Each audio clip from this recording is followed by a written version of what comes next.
আমি নিয়ে এলাম।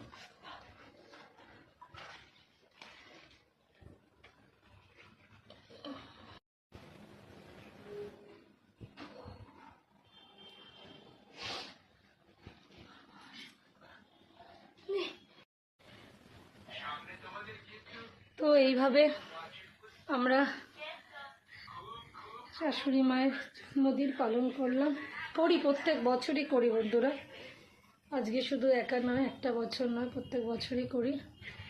ভালো লাগে এভাবে করতে, করি কোনো বিধি নিষেধ নিয়মের বাইরে আমরা নিজেদের মতন করে এইভাবে দিনটা পালন করি, এবং এইভাবেই যেন আমরা পালন করতে পারি সেটাই মানে মনের ইচ্ছা আছে।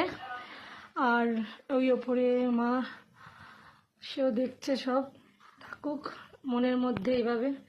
এইভাবেও মনে রাখা যায় যদি তোমরা আমরা চাই তাহলে। তো পুরোটাই তোমাদের সাথে আজকের দিনে শেয়ার করলাম। ভালো লাগলো আমার বন্ধুদেরকে দেখাতে। তো তোমরা সকলে একটা উইশ করো আর ওনার আত্মার শান্তি কামনা করো, এটুকুই বলবো।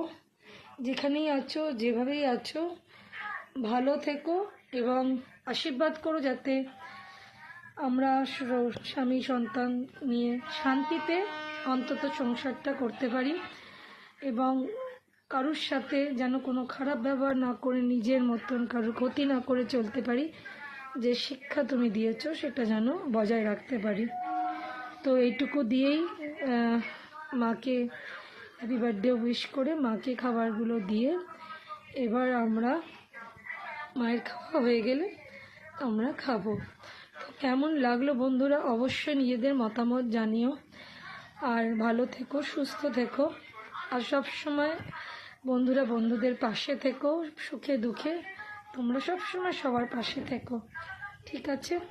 তাহলে আজকে এখানেই শেষ করলাম বন্ধুরা। পাশে থেকো, লাইক একটা কমেন্ট অবশ্যই করে দিয়ে যেও। তো টাটা বন্ধুরা, পরে আবার কথা হচ্ছে।